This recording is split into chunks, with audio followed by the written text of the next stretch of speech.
सरकार क्यों धर्म के इस मामले में दखल अंदाजी कर रही है कि आप इस धर्म का आप विश्वास करते हो कि नहीं हो, उसका पहले मुझे सर्टिफिकेट दो। ये किस प्रकार का न्याय बना रहे हैं?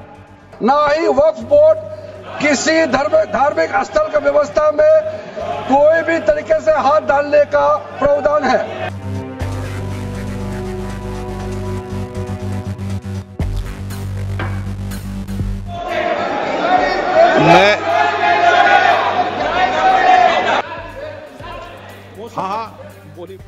आज देश में अल्पसंख्यकों की ऐसी दशा हो गई कि आज सरकार को अपना धर्म का सर्टिफिकेट देना पड़ेगा। वक्फ अमेंडमेंट जो बिल लाए हैं उसमें जेपीसी का कई रिकमेंडेशन है जिसको हमने समर्थन किया है और एक्सेप्ट किया। हमने यहाँ इस बिल में लाया।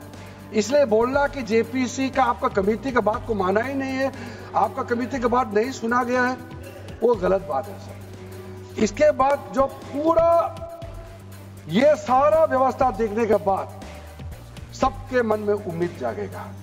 उम्मीद इसलिए जागेगा कि एक नए सवेरा आने वाला है, इसलिए नए एक्ट का नाम भी उम्मीद हो गया है। तो उम्मीद क्यों हुआ है सर, मैं आपको बताना चाहता हूं। ये जो unified Waqf management, empowerment, efficiency and development full form उम्मीद है, इसका रखने का पीछे कारण है सर। उस समय यूपीए सरकार ने पूरा सारा जमीन को डी नोटिफाई करके वक्फ बोर्ड को दे दिया। 123 प्रॉपर्टी। अगर आज हम ये संशोधन लेके नहीं आते तो जिस सदन में हम बैठे हैं, ये पार्लियामेंट बिल्डिंग, इसको भी क्लेम किया जा रहा था। एयरपोर्ट, बसंत विहार, और अगर नरेंद्र मोदी जी का सरकार नहीं आते, अगर यूपीए का सरकार कंटिन्यू रहता, तो क्या क्या बिल्डिंग को डी नोटिफाई किया जाना था। 123 प्रॉपर्टी को तो डी नोटिफाई किया। मैं रिकॉर्ड में कह रहा हूं, गवर्नमेंट किसी भी धार्मिक व्यवस्था को, किसी भी रिलीजियस इंस्टीट्यूशन, कोई धार्मिक काम में हस्तक्षेप करने नहीं जा रहा है। ना ही वक्फ बोर्ड किसी धार्मिक स्थल की व्यवस्था में कोई भी तरीके से हाथ डालने का प्रावधान है, बिल्कुल नहीं है सर। आप अगर हम कोई नमाज, सर ये क्या झूठ बोल रहे हैं।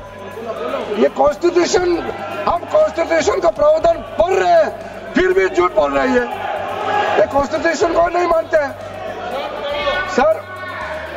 किसी मस्जिद का मैनेजमेंट को हम हस्तक्षेप करने का कोई इसमें प्रावधान नहीं लिया। सरकार का इस बिल के द्वारा 4 इनके मूल उद्देश्य।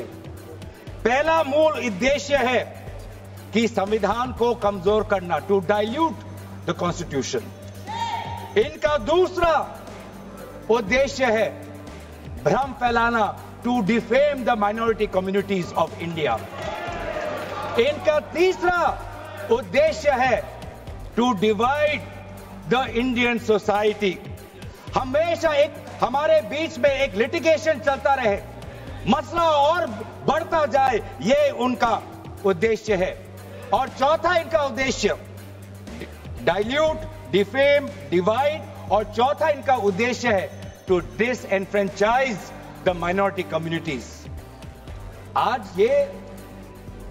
आज माइनॉरिटी कम्युनिटीज के प्रति अपनी संवेदना जता रहे हैं सर। कुछ हफ्ते पहले देश में विभिन्न जगहों में लोगों ने ईद की शुभकामनाएं एक दूसरे को दी, और क्या आपको पता है कहां इनकी डबल इंजन की सरकार ने लोगों को रास्ते पे ईद का नमाज भी पढ़ने नहीं दिया। और ये बात करेंगे तो इन्होंने 2013 यूपीए गवर्नमेंट के संदर्भ में कहा पूरा का पूरा मिसलीडिंग है, झूठ है, और हम डिमांड करते हैं कि वो ऑथेंटिकेट करें। इसीलिए बार बार इन्होंने आरोप लगाए, बार बार इन्होंने भ्रम फैलाया। आप इसीलिए हम भी अपनी बात रखते। तो बस इतना ही पूछना चाहूंगा कि ये bill ministry of minority affairs ने बनाया या किसी और दूसरे विभाग ने बनाया? कहां से आया ये बिल? कहां से आया? सर ये बात करते हैं कि ये संविधान के पक्ष में है। किस प्रकार से ये संविधान के विरोध में है सर, मैं बताना चाहूंगा। आर्टिकल इसका जो क्लॉज 3RA है और 3R1 है। इसका 3RA क्या है सर? 3RA ये कहता है एनी पर्सन शोइंग और demonstrating that he is practicing Islam. देखिए सर, आज देश में अल्पसंख्यकों की ऐसी दशा हो गई कि आज सरकार को अपना धर्म का सर्टिफिकेट देना पड़ेगा। कितनी दुख की बात है कि भारत एक सनातन धर्म का एक देश, 7000 पुराना, उससे भी पुराना ये देश, जिसमें हर धर्म और हर संस्कृति, हर परंपरा को हम सम्मान करते हैं। आज सरकार को ये हमें सर्टिफिकेट देना पड़ेगा कि हम किस धर्म को हम विश्वास रखते हैं।